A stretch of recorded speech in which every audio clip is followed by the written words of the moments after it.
Buenos días chicos, hoy día en la clase de biología vamos a ver tejido conjuntivo. Bichat, tenemos a Bichat.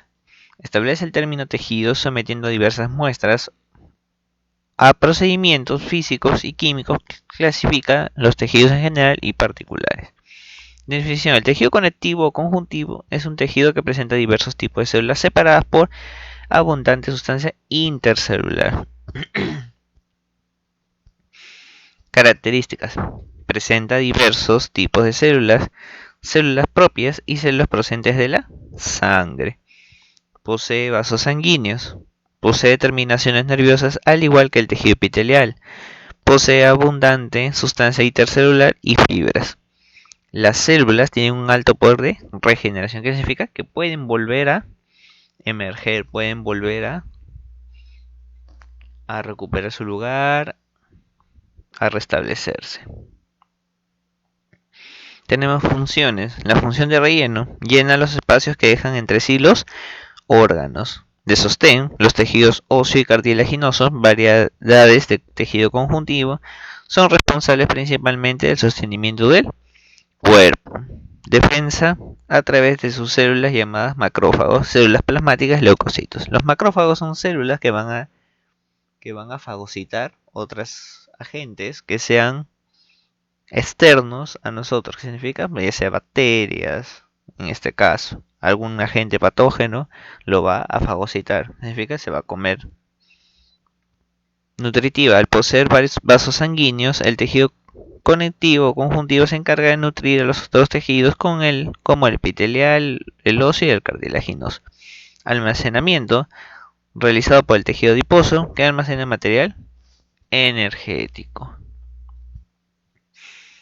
Tenemos los componentes, primero las células, y de ahí la sustancia intercelular, que se divide en sustancia amorfa y fibras, y las fibras a su vez en fibras colágenas, fibras elásticas y fibras reticulares.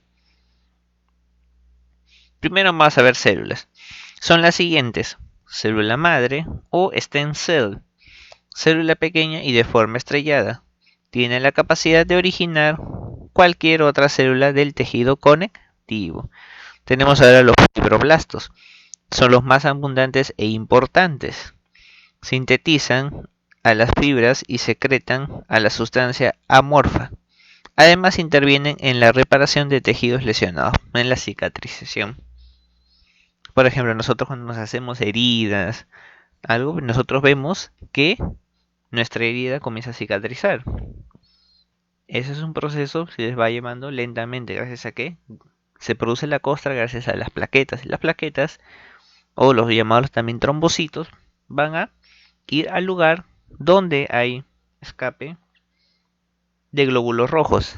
Entonces, al momento de que va a haber un escape de glóbulos rojos, las plaquetas van a ir cubriendo la abertura, poco a poco formándose la costra. La costra es abundancia de tejido formado por trombocitos, las plaquetas. Macrófagos se originan de los monolitos, un tipo de glóbulo blanco. Se les llama también histiocitos. Tienen como función la fagocitosis, que significa devorar a agentes patógenos o agentes externos. Célula plasmática o plasmocito. Se originan de los linfocitos B, un tipo de glóbulo blanco. Es de forma ovoidal y su núcleo asemeja a una rueda de carreta. Son células que producen anticuerpos o inmunoglobulinas. Proteínas de defensa. Tenemos ahora los adipocitos o célula adiposa.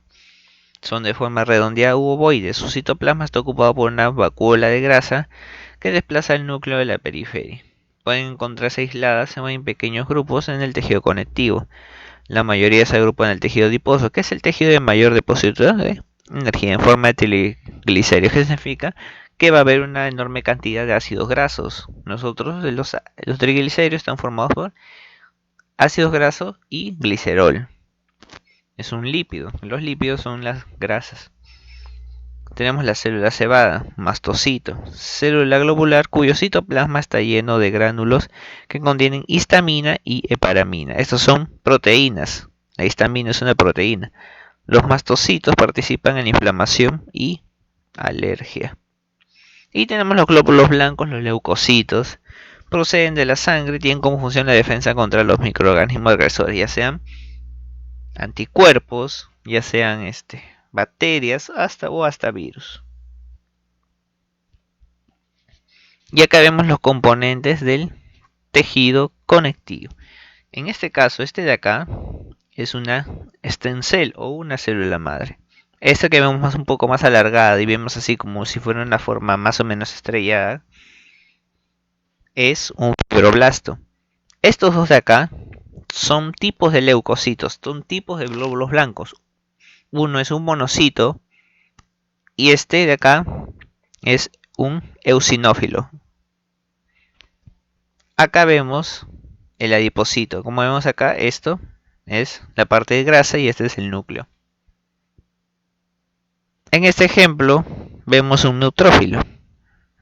Nos damos cuenta porque su núcleo está dividido en 3 secciones que parece como si estuvieran unidas. Y acá vemos más ejemplos, el formado por histaminas, las ramificaciones.